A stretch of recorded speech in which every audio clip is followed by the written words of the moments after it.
All right, good afternoon, everyone. I am joined by our State's Attorney, Ivan Bates, and our Police Commissioner, Michael Harrison. We're here to provide an update on public safety as we're coming out of the Easter weekend and where we stand overall with violence in Baltimore first and most importantly, just so that all of Baltimore knows, as a reminder, we are seeing progress in our city. As of today, we are seeing a 19% decrease in both homicides and non-fatal shootings year over year, a 10% reduction in overall violent crime, and an over 30% reduction in carjacking. That is real progress that we are making in the city of Baltimore. But we have a lot of work to do, and we will not backslide. And that's why we're enhancing and deepening that focus and that partnership. The loss of one life in our city is one too many, especially when we're seeing this trend of young people who are the ones that are losing their lives or becoming victims of gun violence over minuscule, basic human conflict. These simple, senseless acts of violence in our city have to stop. The ease of access to guns must be addressed, not just here in Baltimore, but in our country. And specifically, I wanted to call out ghost guns. And I say that because this year alone, we have recovered 69 ghost guns. Of course, for those who may need a reminder, ghost guns are built after being bought online in parts and shipped to the purchaser. Again, this is why, as a city, we are suing Polymer, the nation's largest ghost gun manufacturer, because they are purposely skirting the common sense gun laws that we have here in Maryland that are in place to keep us safe, to keep weapons out of the hands of the people that shouldn't have them, people that are prohibited, like young people who are getting these ghost guns in record numbers, and to protect the rights of those who believe and practice what we call sensible gun ownership. In addition, this year, we've already recovered and traced 39 guns to an origin within the state of Maryland. However, we have traced and recovered 101 weapons that have an origin outside of our state, with Virginia coming in as number one with 24, 15 from the state of Georgia, and Pennsylvania, South Carolina, and Ohio all coming in with 6 respectively. That again shows that this is about a complete and total system of violence and access to guns that is happening from not just within the lines of Baltimore City. We have and we will continue to focus on every aspect and every person that plays a part into the flow of guns into our city and plays a part in gun violence. That means those who are caught on the street using a gun or the intention to use a gun will be arrested, and we will turn them over to our state's attorney. Those who traffic them into our city will be arrested, and we will turn them over to our state's attorney. And those companies and organizations who are aiding and abetting and allowing that flow to continue, we're going to be coming after you too, because no one that shouldn't have a gun shouldn't have it, especially young people on the streets of our city. And if you are an adult in any way involved in putting the guns in the hands of a young person, we're going to hold you accountable too. But when we're seeing the things that we're seeing with our young people, and again, I want to take a moment to thank the police officers and our city staff who were working diligently and hard this weekend for that deployment, who were there making gun arrests, who were there rendering aid to our young people, who were there breaking up fights and making arrests on those for the great work that they did, not just this weekend, but they've been doing each and every day. I want to thank the women and men of Safe Streets who have mediated over 439 incidents in the city of Baltimore. But we are now going to be enhancing our efforts in the plan that we already have been putting into place and seeing progress with this city to make sure that we're keeping our young people safe as we move into the summer. That means, as you heard me say last night, standing up our youth engagement centers and instituting or reinstituting a citywide curfew. But I want to be clear about a few things about that. Instituting a curfew or bringing Baltimore's curfew back is about providing our young people with resources and ensuring that they have a safe space during the summer months. But my summer safety strategy is about more than the curfew. This summer, we will make sure again that our young people have that safe, positive activities to engage in, like we did last summer. We know that we're going to have summer camp. We're going to have that, like we had our spring break camps this spring break, and opportunities, of course, for 7,000 young people to earn money with a youth work job. We will employ a three-pronged approach, making sure that we're deploying appropriate and coordinated resources throughout the city, including traditional law enforcement and non-traditional assets like those offered at Downtown Partnership and community-based organizations to conduct outreach and mitigate the need for enforcement in the first place. Establishing our youth connection centers through the Mayor's Office of Neighborhood Safety and Engagement, using lessons learned from the past to reconnect our young people who we see are in violation of our curfew. Those centers will open, as they always have, historically in Baltimore, Memorial Day weekend. We'll also be creating summer engagement opportunities through the Mayor's Office of Children and Family Success to give young people safe events that they actually want to participate in.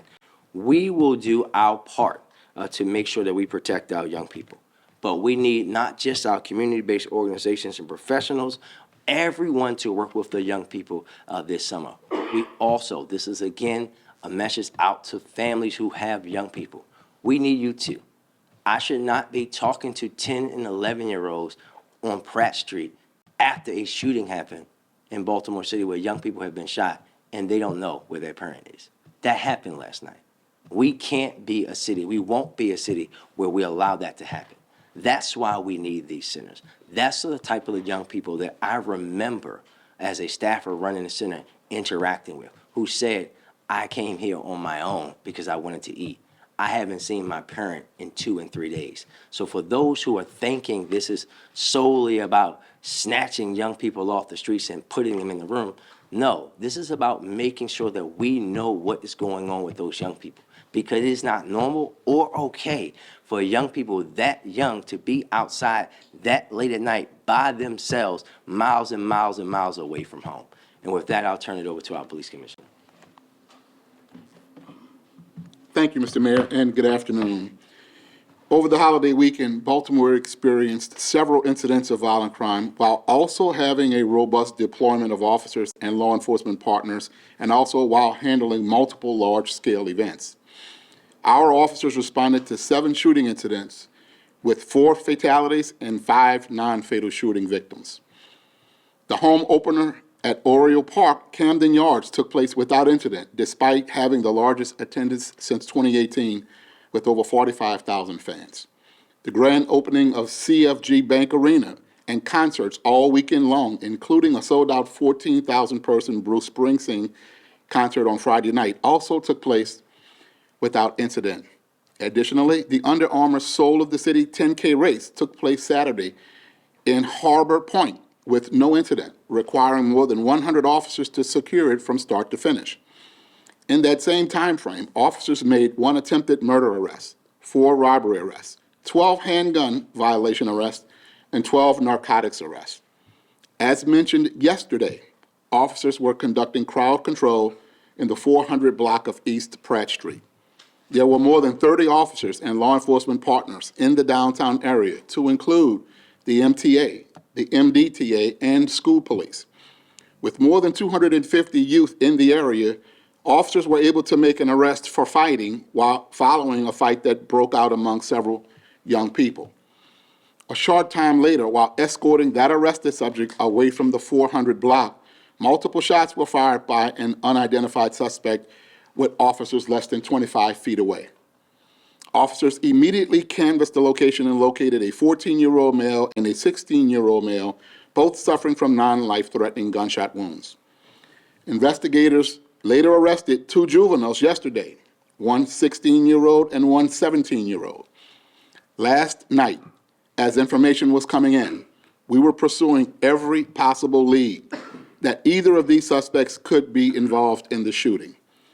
Through our investigative process, we now know that the 17-year-old found in the police garage on a dirt bike did not have a weapon as previously believed. The 16-year-old found at Pratt and Light Street did have a polymer 80 ghost gun as reported last night.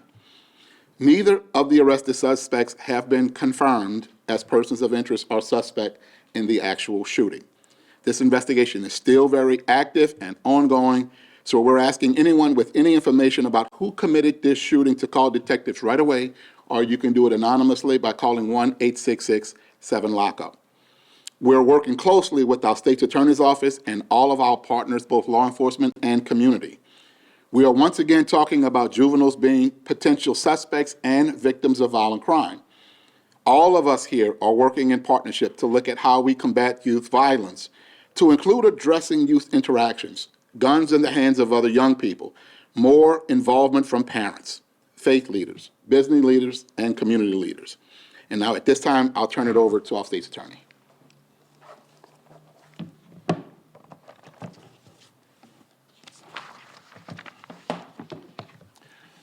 Good afternoon. I'd like to thank Mayor Scott, Commissioner Harrison, for the continued partnership and willingness to keep the lines of communication open between our offices, the three agencies, as we work together to combat the violence that is plaguing our communities and our young people. The chaos that occurred downtown last night is totally unacceptable and deeply disturbing. When we consider the many young lives that were put at risk, including the two teenagers that were shot. My prosecutors will hold all individuals accountable. And one of the things we're focused on specifically is these guns, these illegal handguns. We hear about them time and time again. We're also very focused on the young people or people in general pulling the triggers, the trigger pullers of these illegal handguns. Illegal offenders must be held accountable. That's the only way we'll begin to see the change that we all want in Baltimore. Now, the Maryland General Assembly has passed House Bill 824, which makes the maximum penalty for illegal gun possession up to 5 years in prison for offenders 21 years and over. We're one step closer to being able to ensure swift, certain, and serious consequences for the kinds of reckless actions that we have seen play out in our streets and in our neighborhoods. Just last week, we had an individual in court that had a second handgun charge. First time he'd been found guilty, was given probation. We filed the enhancements, my office did. We went to trial. That young person was found guilty and received a 10-year sentence to spend all but 5 years, What we're saying is that we are not playing, we're serious when it comes to illegal handguns. Leave them at home. I want to take this opportunity to thank the leadership of the General Assembly, President Ferguson and Speaker Jones, and my sponsors, Senator Corey McCray and Delegate Conaway, for their help in passing that bill. It's just one additional tool in the toolbox that we can use to try to hold individuals who are carrying and using illegal handguns accountable. I want to impress upon every person watching now that my prosecutors will do everything in their power to get violent offenders off our streets. If you have information about a crime, I implore you to come forward to help us make this city safer by sharing what we know with law enforcement and our office. Together, we can stop the bloodshed and make the city a safe place for all of our children grow up in. Thank you. Questions? Yes. We're gonna start right here. We're gonna make our way around. We'll start with Lily and then we'll. Lily? The shooting was at 9, or curfew would occur at 10 p.m. if it was reinstated, and officers were feet away from the shooting. How would a curfew be an effective tool in preventing youth violence? I think I'm going to say this very clearly again. None of us we never said that the curfew is about preventing that incident from happening or that it would have, right? But when you have an incident like you had last night, I think it causes all of us to think about violence and how people think about pulling triggers in a different way. If someone will pull a gun out 50 feet or less from a police officer and pull the trigger, then clearly it's not solely a police issue, right? That we have a deeper issue that we have to address, which you heard from myself and the state's attorney about how people are getting the guns and why we have to also put other things in place to figure out what is going on with people mentally, because someone doing that clearly isn't in their right mind. But more importantly, when you think about the curfew, I'll just give you some more examples of what we have had happen, right? There was a young man who came into the Youth Connection Center the last time that we had it. He was 10 years old. BP didn't pick him up. He just happened to be walking around East Baltimore and walked past Collington Square Rec Center where we had the center at that time, and he walked in. And as he's talking to a youth the youth connector who was to figure out what was going on with him, he opened up and said, I know that my mother's a prostitute. Imagine knowing that at 10 years old and what that would mean for him. So we started to work with that young man. Guess what happened to his mom a few weeks later? She gets shot. But because we knew him, we were able to then work with that family. These young people come into that. It is not normal, and it shouldn't be normal for 10, 11, 12, or I've seen them as young as 4, 5, and 6 years old, be out at 1 o'clock in the morning, 10 o'clock at night, 11 o'clock. It's bad enough when it's that late. And they're just out there, and they say, what were you doing? Well, someone sent me to the store to get cigarettes. Well, what were you doing? I was just walking. I'm hungry. I haven't eaten in 2 days. That's the kind of thing. And if we don't have that, if we don't have a place where we come and bring them in, we don't know that. This is not just about figuring out we're going to keep them safe because they're going to be off the street, right? And that's also going to be why we're going to be having organized events ourselves so that we can be there to push and channel that energy, because we know teenagers specifically have less places to go because folks have decided that the one place that teenagers used to gather, teenagers can no longer gather without their parents, right? So they can't go to malls anymore. We're going to create new versions of that, just like we did last year with Be More Lit. This is about making sure that we're doing everything to protect our young people. Never have I said and never will I say that curfew and curfew alone is about saving young people or preventing specific acts of violence. It's about another tool in keeping our young people safe and finding out what we need to do to help those young people who are just clearly unsupervised and in many cases unsupported. And let me be also very frank that these young people come from all over, right? They're not just kids that are coming from East and West Baltimore. I spoke to young people last night who were from Owens Mills, right? This is about us doing everything in our power to keep our young people safe. Can you give me some specifics about this curfew? What are the hours? What does it entail? And when they're picked up, where will they go? So Lisa, I think that this is funny. Ironic question coming from you. So you'll remember back in 2014 when I was a council person, I updated the city's curfew law that we've had since I was a little kid in the 90s, right? So right now, if you're, as I said last night, if you're under the age of 14, you have one curfew. If you're a little bit above, you have another. In the summertime, those hours extend, right? So if you're the older 14 to 17, you can be out until 11. If you're under that, you can be out until 10. Right now, those are at 9 p.m. and 10 p.m. We'll be announcing exactly where the centers will be as we roll out the centers, but more than likely, they will be at rec centers again. But this curfew law has been on the books for Yes. decades. Not decades. Okay, since 2014? It's the update, yes. Okay. So why hasn't it been enforced? Well, it has. As I know it's been enforced because as a staffer, I ran the curfew center. Of course, when I assumed office, of course, we were in the middle of a pandemic, and we know we couldn't do the things that we normally do about gathering folks in those kind of situations the way that we would do. Now that we're out of that, we're going to go back to doing things that we know had a deep impact. When does the curfew start? We're kicking off the curfew centers Memorial Day weekend. Rebecca? Thank you. Oh. Oh, okay. Me first and then her, or? I'm sorry.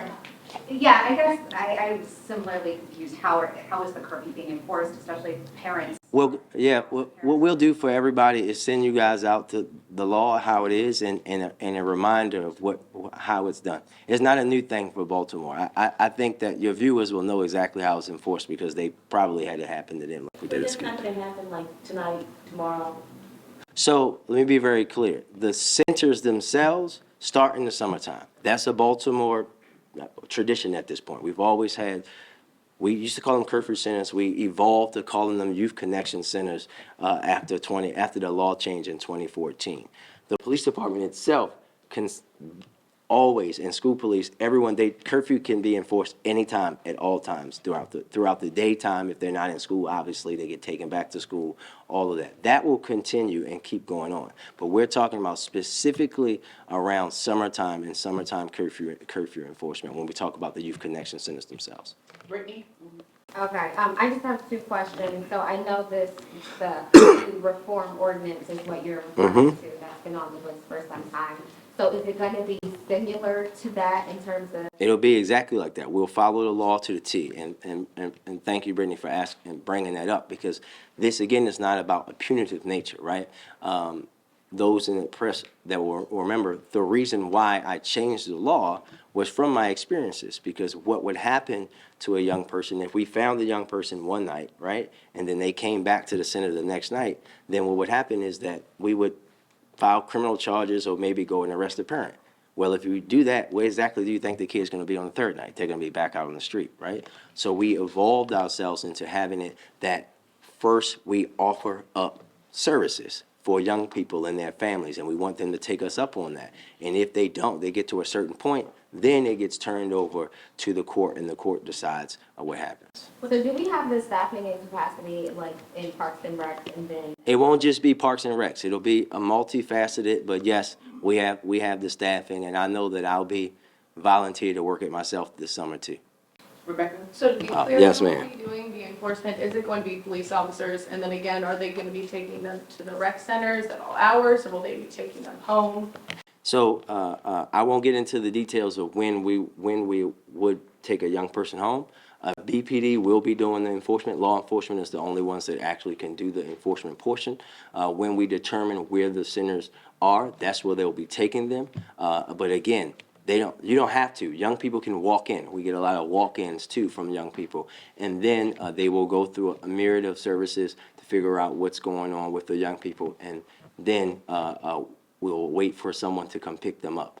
But what about the teens that are, repeatedly breaking curfew? They're not listening to police officers. They're finding them out there time and time again. Will they be fined? You're saying no. So I guess you should look at the law again. The law talks about you can't fine a kid, right? So that it will be on the parent. So how the law works, right? If you get caught on curfew, you have to go through these and take these services. If you don't, if you get caught multiple times, then there's fines and things that are levied by the opportunity to be levied by the court. But those things are set in the law, and we'll be following the law to the T.